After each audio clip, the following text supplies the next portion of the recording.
Bonjour, je suis Pascale Marie, experte et consultante en Feng Shui et sur ce nouveau format de podcast, on va parler un peu Feng Shui avec aujourd'hui la chambre à coucher. Alors oui, tout le monde le sait, ça c'est bon pour tout le monde maintenant. La chambre doit être un espace chaleureux et relaxant. Mais si on n'est pas au courant des détails les plus fins en termes de décoration d'intérieur, c'est pas forcément dû à tout le monde. Et logiquement, on l'est encore moins en termes de Feng Shui. Et en Feng Shui, prêter une grande attention à la chambre à coucher, ça peut modifier pas mal de choses en rejaillissant sur tous les autres domaines de la vie. Donc déjà, on se penche sur l'emplacement et au caractère yin de cette pièce. Si vous allez emménager ou si vous faites construire, ou bien même si vous habitez là maintenant chez vous, mais que vous avez la possibilité de changer, dans une famille, les parents devraient privilégier l'installation de la chambre dans l'espace le plus éloigné de la porte principale, de l'escalier et des pièces actives de vie. Parce que la porte principale, les escaliers, les salons, les séjours, les cuisines, toutes ces pièces de vie, ça nuit à la sérénité du chi entrant dans une chambre à coucher. On ne devrait pas installer non plus une chambre à coucher au-dessus d'une cuisinière. Alors, pas au-dessus d'une cuisinière, l'étage au-dessus ou des plaques de cuisson. Quand je dis au-dessus, je parle à l'étage, bien sûr. Donc, les pièces plutôt yin, c'est quoi? C'est les espaces qui ne donnent pas sur la rue, pas sur la façade, en tout cas la plus animée de l'habitat. Là où c'est le plus yang.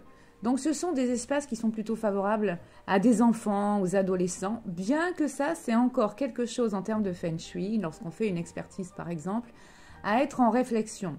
Pourquoi? Parce que si vous avez des enfants ou des adolescents qui sont un petit peu trop feu, un petit peu trop dynamiques, vous savez, des enfants qui bougent un petit peu partout, qui prennent bien leur place, alors leur chambre sur des espaces trop yang, donc devant, façade rue, où il y a déjà la dynamisation, par exemple la rue, un boulevard, etc., c'est pas judicieux non plus. Et c'est là qu'on voit que le Feng Shui, c'est quand même un petit peu complexe, parce que à côté de ça, si vous habitez une impasse, c'est relativement calme. Alors du coup, il n'y a pas forcément de raison de dynamisme. Et là, même si les enfants ou les adolescents sont trop dynamiques et qui prennent bien leur place, ma foi, ça sera toujours mieux de les mettre dans ces pièces yang, côté façade, côté rue. Il n'est pas non plus favorable de dormir au-dessus d'un garage, d'un espace vide. Pourquoi? Parce que ça va symboliser le manque de fondation. Si on regarde aussi les maisons sur pilotis, par exemple, c'est très joli, il n'y a pas de souci. Mais qu'est-ce que ça signifie? Ça signifie la fragilité, quelque chose qui ne repose pas sur des fondations solides. Et qui dit chambre à coucher, dit aussi forcément salle de bain et WC. Donc aujourd'hui, souvent, on a les suites parentales, donc ça, c'est vraiment chouette quand on peut disposer de ça. Par contre, les tendances déco, la modernité, etc., où en fait les baignoires ou les salles de bain sont complètement inclus dans la chambre, donc on observe bien un manque total d'intimité entre les deux personnes déjà. Franchement, imaginons que l'une des deux personnes souhaite se reposer ou dormir ou que l'autre soit en pleine forme, aille aux toilettes ou prenne sa douche, est-ce que c'est réellement agréable? Non, pas vraiment. Parce que, outre le fait que ça soit quand même assez désagréable, avouons-le, de subir les bruits et les odeurs liés à une chambre et des sanitaires, ça participe pas du tout de la même énergie. La salle de bain et les WC, le chi n'est pas du tout le même que dans une énergie de chambre. Le chi, l'énergie est bas, puisque l'eau s'y écoule. Les eaux usées s'y écoulent et une promiscuité entre la chambre et la salle de bain avec ces énergies-là, c'est pas favorable du tout. Et donc on va même jusqu'à dire qu'on évite le chi néfaste des toilettes jusqu'à ne pas dormir par exemple sur l'étage où en fait l'étage en dessous, il y a la cuvette des WC ou contre le mur par exemple des sanitaires. Donc là, on va pas casser les murs, on va pas commencer à faire des transformations, mais là c'est des solutions justement comme j'insiste toujours sur les têtes de lit, etc. Et si on ne peut pas faire autrement, dans le même esprit, au moins on laisse les portes des chambres et des WC fermées. C'est déjà une question d'hygiène, ça, déjà, franchement. Il y a plein d'autres choses à épingler en Feng Shui avec la chambre. La porte de la chambre ne devrait pas donner, par exemple, sur une cuisine avec en face le four, un poêle, un réfrigérateur. Ou alors que la porte donne sur la porte principale de votre entrée. Ou que la porte de la chambre soit juste en face d'un escalier. Alors bien sûr, quand il n'y a pas de solution de déplacement de tout ça, lorsqu'on est déjà dans l'endroit ou qu'il n'y a pas possibilité de masquer ces sources de ces problématiques-là, le plus simple en tout cas vraiment, c'est de veiller à ce que la porte de la chambre soit le plus souvent fermée, vraiment. On voit maintenant l'aménagement. Et un aménagement feng shui, ça ne concerne pas forcément la disposition du mobilier. Non, non, non, que nenni. Parce que le chi, l'énergie, ça circule dans l'ensemble volumétrique d'un espace. Et la chambre dans un habitat et la chambre des parents, en tout cas la chambre d'adulte, c'est censé dégager plutôt une atmosphère tranquille. C'est plutôt censé aussi inspirer l'intimité, qui est censé apporter les envies de confidence, les relations amoureuses, etc. Donc l'aménagement dans cet espace-là, ça doit surtout pas donner une impression d'écrasement, quelque chose d'oppressant, ou alors à l'inverse, un vide sidéral qui rassure absolument pas. Donc pour construire un équilibre d'harmonie dans l'occupation d'un espace vertical, enfin une pièce, vous divisez la hauteur de la chambre en 3 parties. La partie du bas, c'est associé à l'action, au concret. En gros, ça correspond à nos jambes. Ça correspond à nos jambes. C'est là qu'on va placer en fait tout ce qu'on a besoin dans une chambre. D'accord? Le lit, les commodes, les tables de chevet, etc. La partie du milieu, c'est un rapport aux sentiments, aux émotions, à l'affectif, au relationnel. Donc, en gros, ça correspond, vous voyez, entre notre thorax et le cœur. Donc, dans une chambre d'adulte, on ne va pas trop surcharger cet endroit-là pour éviter les sentiments confus qui vont perturber le sommeil. Donc, vous avez compris, ça correspond justement au-dessus des commodes, ce qui est sur les tables de chevet, les décos qu'on peut avoir entre ce thorax comme ça et le cœur. Donc généralement, ce sont donc les éléments de déco, les objets que vous choisissez. Donc faites attention, ne chargez pas trop et évitez de venir positionner par exemple à cet endroit-là les éléments extérieurs de la vie du couple. Comme par exemple les photos des enfants. Jamais, jamais, jamais dans la chambre les photos des enfants. Ou tout ce qui va rappeler par exemple le job, le travail, le monde extérieur. Et enfin la troisième partie, ça correspond à notre mental, au cerveau. Et là, le chi, l'énergie, c'est là que ça doit respirer. Ça doit rester léger. Donc, regardez, par exemple, ça correspond au luminaire. D'accord? Au luminaire, enfin, la suspension lumineuse au centre de la chambre. Ça correspond aussi, en fait, à tout ce qui va être au niveau supérieur de vos yeux. Donc, le bazar, et je suis polie, de ce qui va être au-dessus de la penderie, tout ce qui est, vous savez, entassé. D'accord? Ça correspond à ça à peu près. Donc, on évite de voir avec nos petits yeux tout ce qui est valise, stock, couette ou je ne sais quoi qu'on met comme ça au-dessus des armoires. Je sais qu'effectivement, aujourd'hui, dans les espaces, c'est pas toujours évident. Ma foi, essayez à ce moment-là de les ranger et que ça soit pas à la vue en fait. Donc oui, une chambre par nature est normalement consacrée au repos, au sommeil, aux relations amoureuses, au calme, à l'apaisement et au ressourcement. Mais il arrive aussi par commodité aujourd'hui, dans nos vies actuelles, qu'on puisse aussi y installer un coin, un petit espace bureau, un coin passage, un coin lecture, enfin plusieurs fonctions. Donc quand c'est comme ça, en tout cas, le principe à garder, c'est de vraiment bien séparer ces différentes fonctions, soit de façon totalement matérielle, soit de façon symbolique. Il faut que vous donniez à votre esprit, à votre cerveau, l'idée absolue de dissocier les moments de repos de ceux du travail ou des loisirs. Donc, adopter un aménagement qui soit cohérent par rapport à ça, et les préoccupations qui sont liées au job, ça doit rester dans un espace job normalement.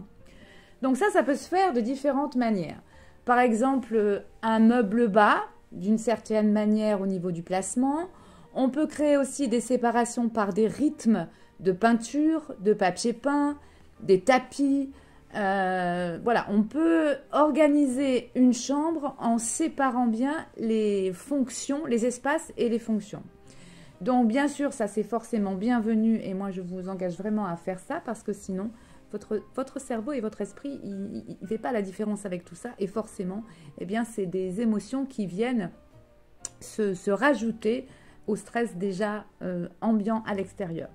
Donc quand on est déjà dans cette contrainte-là, forcément, le rangement et la clarté, là vraiment, ça devient vraiment indispensable. Allez, ce qui vient nuire aussi à l'énergie d'une chambre, au chi d'une chambre et dans toutes les autres pièces de toute façon, mais là on est en train de parler de la chambre, donc ce sont les angles saillants, les objets pointus et on appelle ça les charchi. Notre inconscient assimile les points dirigés vers nous, vers le corps en fait, comme une menace latente. Donc on va éviter tout ce qui va être trop pointu, abrupt et en tout cas dirigé vers le lit, hein, pour privilégier les formes plus douces, plus arrondies. Et si ce n'est pas possible d'intervenir sur la position du lit par rapport à ça, eh ben c'est là qu'on met en exergue les remèdes feng shui. Les piliers qui sont postés comme ça aussi au milieu d'une chambre dans certaines constructions. Donc déjà si le pilier est rond, ouf, on échappe un peu, mais c'est vraiment un obstacle à une circulation harmonieuse de l'énergie et les angles des poteaux, hein, des piliers, qui sont générés par ces piliers carrés, mastoc, avec ces arêtes saillantes, c'est vraiment des flèches chargées, dirigées vers nous. Et donc, c'est forcément un pilier rond qui est le mieux. À propos, les poutres, voilà, les poutres sont vraiment une épée de Damoclès au-dessus de la tête des dormeurs dans la symbolique. Tout ce qui est de toute façon au-dessus de notre tête, qui va être saillant, lourd, menaçant, dans la symbolique, eh ben, ça écrase, ça coupe les personnes en deux. La seule solution pour les poutres, moi j'ai des poutres chez moi, il y a zéro souci avec ça, à partir du moment où en fait il faut les confondre. Ne laissez pas des poutres marron, des poutres de couleur foncée, ça va écraser, ça semble logique quand même. Donc confondez-les avec de la peinture, rendez-les plutôt invisibles en les confondant avec ce que vous avez choisi au niveau des couleurs des murs ou du plafond. Le mieux étant forcément le blanc. Ce qui peut entraver l'énergie dans une chambre est bien sûr les miroirs. Ils ont leurs qualités, ils ont leurs défauts. Auparavant, nos aïeux n'avaient pas de miroir dans les chambres, hein. C'était dans les armoires. Je ne sais pas si vous vous souvenez, on ouvrait l'armoire et le miroir était à l'intérieur, hein, chez nos grands-mères, nos grands-pères.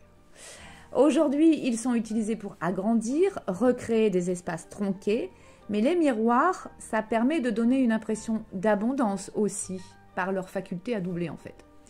Donc, dans d'autres pièces, en les plaçant correctement, ils deviennent très judicieux. Mais dans la chambre, forcément, si ça double, eh ben, par exemple, ça va doubler aussi la lumière, les objets présents. Ça peut donc conduire à amplifier dans un espace et donner un caractère trop yang à cet espace-là qu'on veut plutôt yin. Donc, les mouvements des personnes peuvent être aussi démultipliés. Donc, ce n'est pas forcément souhaitable pour nourrir l'énergie d'un espace de repos, ça. Et surtout une chambre d'adulte. Et bien sûr, vous l'avez lu, vous l'avez entendu, c'est réel. Le reflet des occupants d'un lit, si les miroirs, par exemple, vous savez, comme aujourd'hui, beaucoup de personnes ont des placards et des penderies juste en face leur lit avec des miroirs, hein, coulissants. Et bien, en fait, ça possède vraiment la réputation, et c'est vrai, de troubler l'harmonie du sommeil et l'harmonie du couple à terme. Donc, en plus, les miroirs mosaïques formés de plusieurs morceaux, ben forcément, ce n'est pas judicieux non plus parce que ça fractionne notre image, ça fractionne l'image de celui qui s'y reflète. Et au niveau de la psyché et de l'inconscient, dans la symbolique, il y a quelque chose qui est en morceaux. Alors, si en plus, on regarde dans la chambre en quel palais de vie et domaine de vie se trouve un miroir fractionné en petits morceaux, ça donne quand même déjà une petite résonance. Les plantes dans une chambre, alors pourquoi pas, mais des petites, des discrètes, parce que sinon elles provoquent plutôt un charchi négatif, bien qu'elles possèdent certaines vertus. Mais les plantes aux feuilles pointues, agressives, et en plus si c'est des cactus, non pas de cactus dans les chambres, vraiment, vraiment pas, on évitera quand même de placer des plantes dans une chambre, parce que ça possède à nouveau un caractère charchi.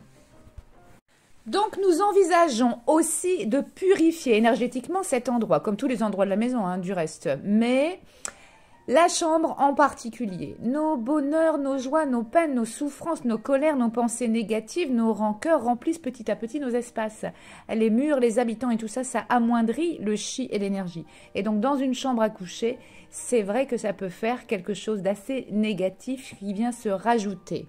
Donc on peut faire ça avec de l'encens, diffuser dans les coins et les raccoins, faire brûler tranquillement de l'encens et passer une petite intention dans le sens des aiguilles d'une montre quand on rentre dans la chambre.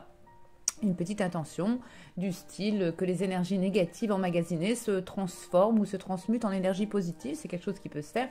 Mais à vous de trouver un peu vos mots, votre sémantique et votre propre intention. Ça peut se faire avec des cures de sel aussi, avec le son.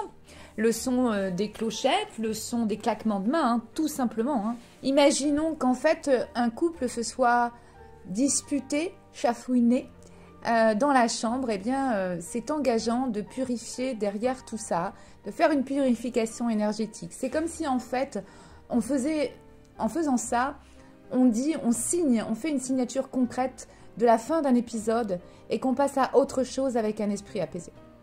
Donc en conclusion de ce podcast Feng Shui spécial chambre à coucher, je vous dirais qu'en aménageant notre chambre selon les préceptes et les préconisations du Feng Shui, on transforme, on améliore le chi qui circule et grâce aux clés qu'apporte le Feng Shui, cette pièce et cet espace peut devenir davantage sur une atmosphère douce, apaisante, ressourçante, propice au ressourcement, à l'intimité. À tout vite sur un prochain podcast avec Pascale Marie, consultante et experte Feng Shui.